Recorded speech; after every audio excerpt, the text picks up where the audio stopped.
मोहन भारद्वाज और आज हम क्या करने वाले हैं, स्ट्रक्चर ऑफ एटम का most important topic Heisenberg uncertainty principal यहां करने वाले हैं। देखिए, इससे पहले हमने किसकी बात की थी, डी ब्रोगली इक्वेशन की बात की थी। जो हमारे पास क्या था, एक साइंटिस्ट था डी ब्रोगली, उसने रिलेशन निकाला था किसके बीच, ड्वेल नेचर ऑफ मैटर के बीच। जो हमारे पास इक्वेशन क्या थी, lambda is equals to H by M we.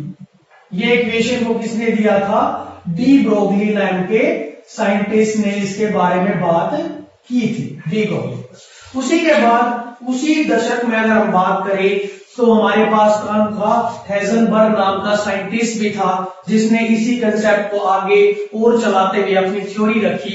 क्या था उसका प्रिंसिपल, आइए स्टडी करने की कोशिश करते हैं। उस हाइजेनबर्ग नाम के जो साइंटिस्ट था उसने क्या बोला कि अगर हम क्या लेते हैं, कोई माइक्रोस्कोपिक बॉडी लेते हैं, है ना, जैसे हमारे पास इलेक्ट्रॉन है, प्रोटॉन है, न्यूट्रॉन है या फिर एटम खुद है, अगर उसको लेते हैं और उसकी एक टाइम पे क्या निकालने की कोशिश करें कि वो कहां रखा हुआ है, उसकी पोजीशन क्या है ना, और उसकी मोमेंटम क्या है, एक ही टाइम पे निकालने की कोशिश करें तो ये पॉसिबल नहीं है, यानी कि उनकी एक्यूरेट जगह हम नहीं निकाल सकते एक ही टाइम पे। तो क्या बोलता है वो, it is impossible to measure, यानी कि एक टाइम पे हम क्या कर सकते, मेजर नहीं कर सकते द एग्जैक्ट पोजीशन, की वो किस पोजीशन पे रखा हुआ है या उसकी मोमेंटम क्या है, कौन सी बॉडी की। जैसे हमारे पास बॉडी कैसी हो सकती है, माइक्रोस्कोपिक बॉडी लाइक इलेक्ट्रॉन। तो ये बात किसने बोली, हाइजेनबर्ग नाम के साइंटिस्ट ने बोली, ठीक है। फिर उसने उसके लिए एक रिलेशनशिप निकाला, अपनी बात को आगे रखते हुए उसने रिलेशनशिप क्या निकाला कि delta x into delta P greater than equal to H by 4 pi. ये डेल्टा एक्स डेल्टा पी चीज यहां पर है क्या दोस्तों, ये समझने की कोशिश करते हैं।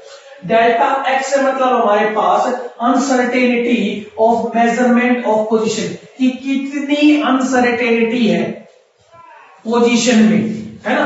और डेल्टा पी क्या हमारे पास अनसर्टेनिटी ऑफ मोमेंटम, क्या है, अनसर्टेनिटी ऑफ मोमेंटम, जिसको किससे रिप्रेजेंट किया आपने, डेल्टा पी के साथ। और एच क्या है हमारे पास, प्लैंक्स कांस्टेंट, एच क्या है, प्लैंक्स कांस्टेंट। और पाई की वैल्यू में पता ही होता है कितनी होती है, 3.14 होती है, ठीक है। और प्लैंक्स कांस्टेंट की वैल्यू कितनी होती है हमारे पास, 6.626 इंटू 10 की पावर माइनस 34 जूल सेकेंड हमारे पास इसकी वैल्यू होती है, ठीक है। अब हमें पता है अच्छे से कि एक टाइम पे जब हम रिलेशनशिप निकालते हैं, यहाँ पे क्या रिलेशनशिप बनता है, अगर मैं इस डेल्टा पी को यहां लेके चला जाऊं तो क्या होगा, delta X is inversely proportional to delta P. यानी कि अगर मैं ये बोलूं कि अगर एक की वैल्यू बढ़ेगी तो दूसरे की वैल्यू क्या होगी, घटेगी, यानी कि एक की वैल्यू घटेगी तो दूसरे की वैल्यू क्या होगी, बढ़ेगी। इसी को क्या बोलते हैं हम, इनवर्सली प्रोपोर्शनल का रिलेशन बोलते हैं। लेट्स सपोज हम क्या मानते हैं, यहां से रिलेशन निकालते हैं कि क्या क्या बदलाव होते हैं। अगर smaller the value of delta x, यानी कि इस डेल्टा एक्स की वैल्यू बहुत ही कम है, यानी कि अनसर्टेनिटी बहुत ही कम है।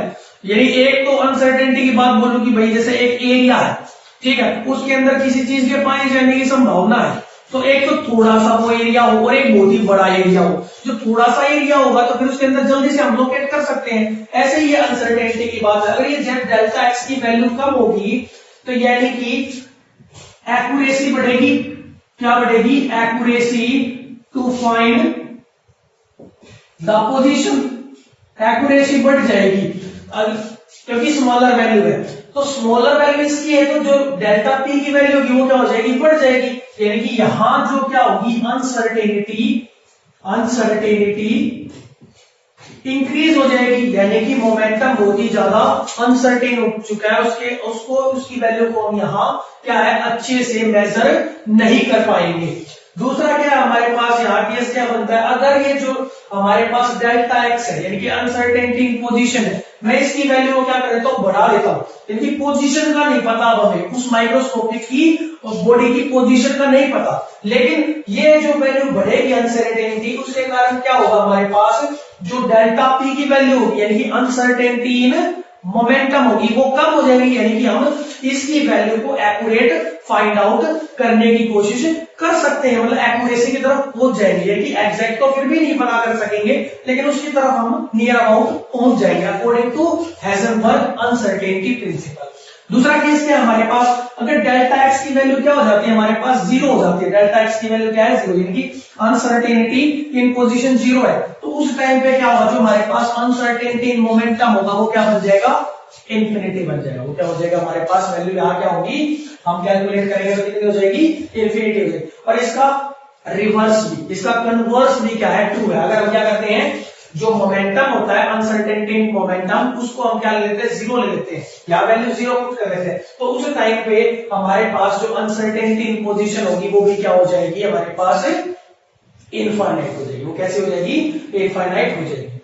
अब दूसरी बात हमें क्या ध्यान रखने की है, यहाँ पे जो ये साइन आप देख रहे हैं यहाँ पे, जो delta x into delta P, यानी कि जो अनसर्टेनिटी इन पोजीशन का प्रोडक्ट है किसके साथ, अनसर्टेनिटी इन मोमेंटम के साथ, अगर उस प्रोडक्ट की वैल्यू को निकाले और कंपेयर करें किसके साथ, h बाई 4 पाई की वैल्यू के साथ। h की वैल्यू हमें पता है कितनी है, 6.626 इंटू 10 की पावर माइनस 34, 4 की वैल्यू क्या है, कांस्टेंट है, पाई की वैल्यू 3.14। अगर इसके साथ कंपेयर करते हैं तो ये वैल्यू जो भी होगी किसी माइक्रोस्कोपिक बॉडी के लिए, जब हम इसको अप्लाई करते हैं तो ये वैल्यू क्या होनी चाहिए, या तो ज्यादा होनी चाहिए या फिर क्या होनी चाहिए, बराबर होनी चाहिए इसके। अगर ये ऐसा नहीं है तो फिर वो बॉडी क्या होगी, उसके लिए हम इस तरह का जो ये प्रिंसिपल है वो अप्लाई नहीं कर सकता। और किन बॉडीज के लिए अप्लाई नहीं कर सकते, हम ये जो भी हमारे पास मैक्रोस्कोपिक बॉडीज होती है, यानी कि डे टू डे लाइफ होती है, उसके अंदर ये रूल, ये प्रिंसिपल अप्लाई नहीं कर सकते। जैसे हमारे पास डी ब्रोगली का कंसेप्ट था, वो भी किसके ऊपर एप्लीकेबल था,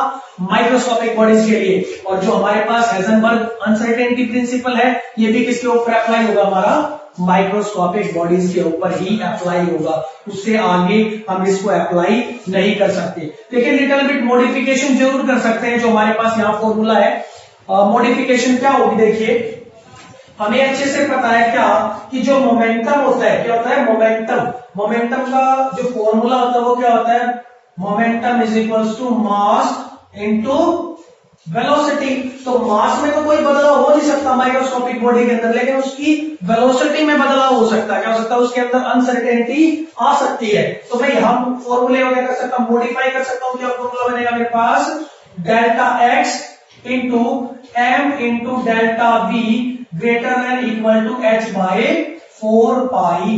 और इस m को मैं वहां लेके जा सकता हूं, delta x into delta we greater than equal to h by 4 pi m। m क्या है हमारे पास, मास है। m क्या है, मास ऑफ माइक्रोस्कोपिक बॉडी। उसके लिए हम यहाँ मास पुट कर सकते हैं। तो यहाँ भी जो रिलेशन बनेगा हमारा सेम बनेगा, क्या, कि जो डेल्टा एक्स है, आप देख सकते हैं डेल्टा एक्स क्या हमारे पास inversely proportional to delta v. यानी कि अगर हमारे पास क्या है, अनसर्टेनिटी है जिसके अंदर पोजीशन के अंदर वो वैल्यू कम है, तो जो अनसर्टेनिटी इन वेलोसिटी होगी वो वैल्यू क्या हो जाएगी हमारे पास, बहुत ही ज्यादा हो जाएगी।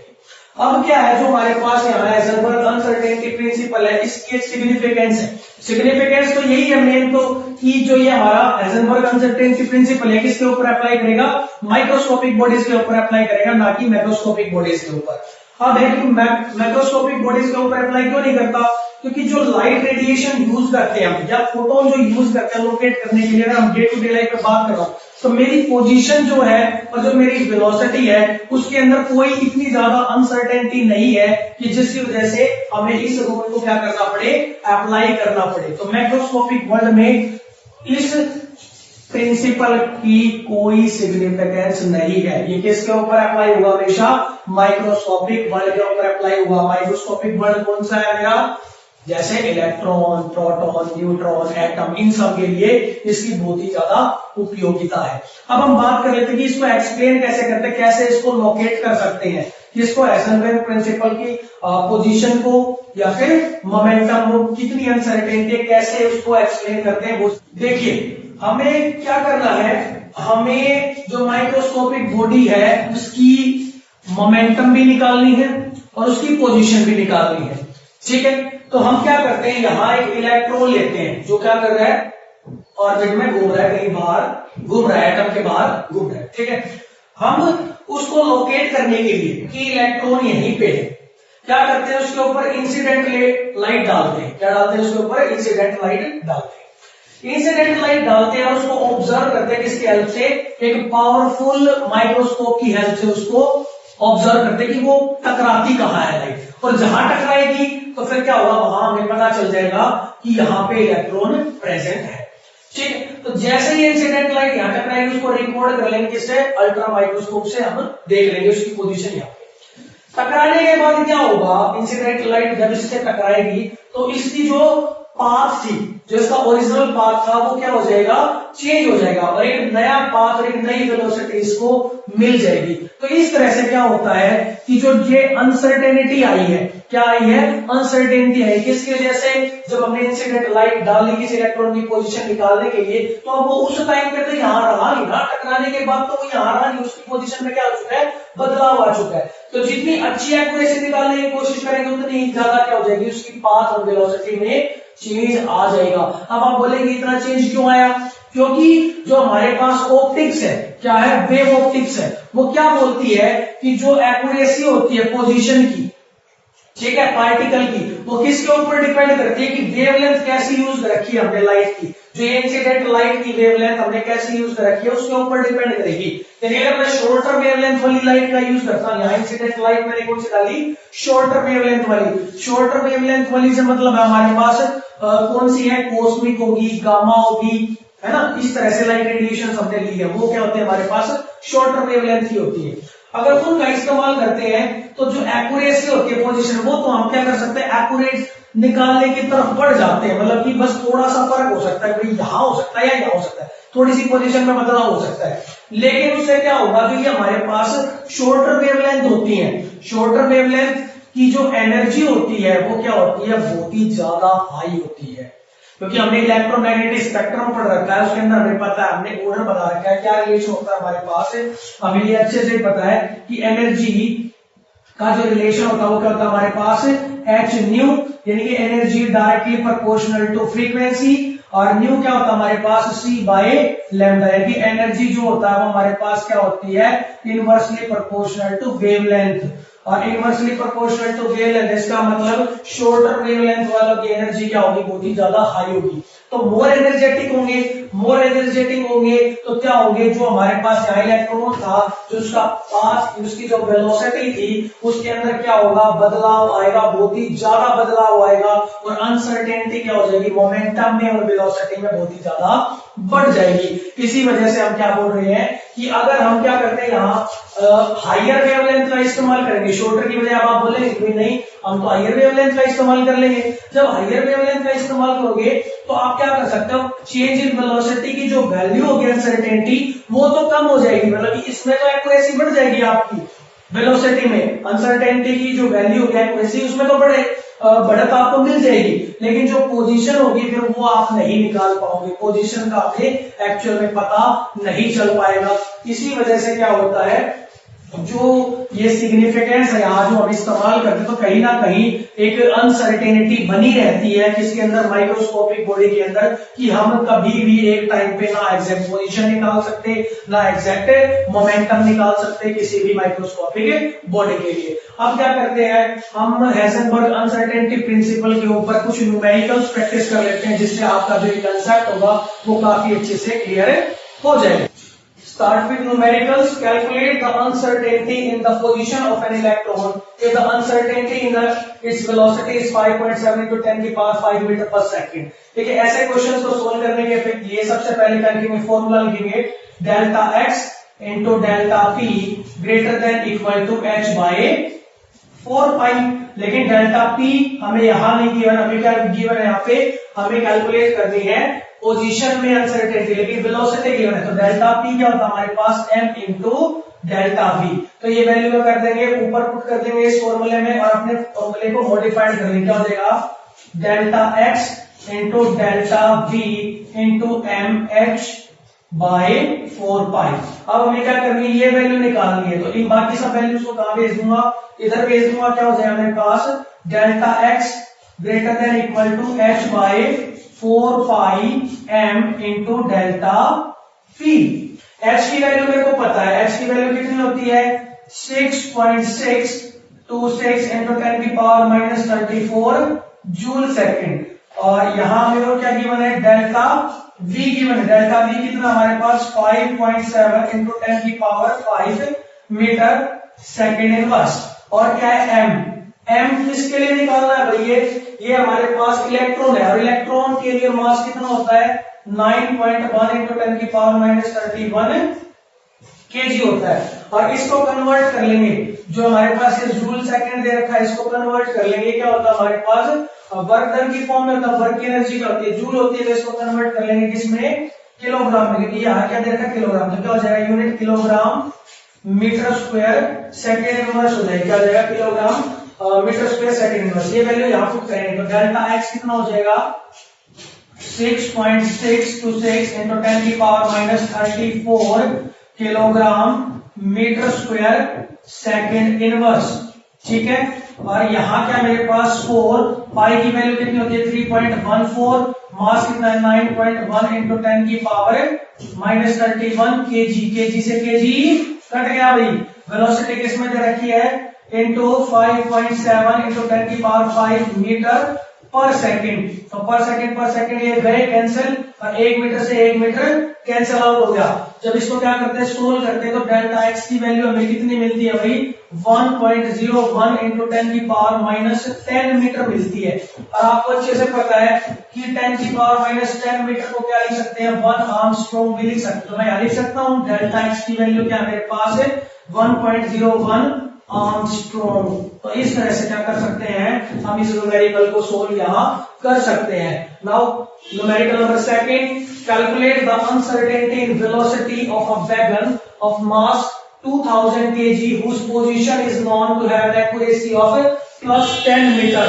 तो हमें क्या लिखना है पहले फॉर्मूला क्या हमारे पास delta x delta v into m greater than equal to H by 4 pi. तो हम यहाँ इक्वल टू का साइन लेके भी कर सकते हैं, लेकिन आपकी ऑप्शन है यहाँ जैसे दे रखा है वैसे भी यूज कर सकते हैं। तो निकालना क्या है भाई हमें डेल्टा v निकालना। डेल्टा v क्या हो जाएगा हमारे पास h by 4 pi m into delta v। जो वैल्यू हमें गिवन है वो पुट कर दीजिए, फटाफट पुट करेंगे। क्या है delta v is equal to 6.626 into 10 की पावर माइनस 31। अगेन यहाँ केजी में तो यूनिट पहले कन्वर्ट कर लो KG metre square second inverse. और यहाँ क्या होगा हमारे पास 4 इंटू 3.14 इंटू मास कितना दे रखा है 2000 केजी। कितना दे रखा है 2000 केजी। केजी से केजी गया। वेलोसिटी और क्या दे रखा हमें एक्यूरेसी दे रखी है, पोजीशन कितनी 10 मीटर, तो 10 मीटर पुट करिए, मीटर से मीटर गया, आंसर किसमें आएगा मीटर पर सेकंड में। जब इसको सोल्व करते हैं तो डेल्टा v की वैल्यू जो आप निकालते हैं यहाँ पे कितनी मिलती है 2.636 इंटू 10 की power minus 39 metre second inverse. इस तरह से आपको ये वैल्यू यहाँ सोल्व करने के बाद मिलती है। आई होप आपको जो कंसेप्ट है न्यूमेरिकल सभी किस तरह से हमें ये सोल्व करने हैं, या बस छोटे से 2 न्यूमेरिकल आज यहाँ करवा रहे हैं। जो नेक्स्ट हमारी वीडियोस होंगी जिनके अंदर हम क्या करेंगे मिसलेनियस क्वेश्चंस लेके आएंगे, उसके अंदर थोड़े टिपिकल क्वेश्चंस भी लेके आएंगे किसके हाइजेनबर्ग अनसर्टेनिटी प्रिंसिपल के लिए। आज के लिए इतना ही। जिन्होंने वीडियो को क्या किया है लाइक नहीं किया वो लाइक करिए भाई जल्दी फटाफट, और चैनल को क्या करेंगे सब्सक्राइब करेंगे।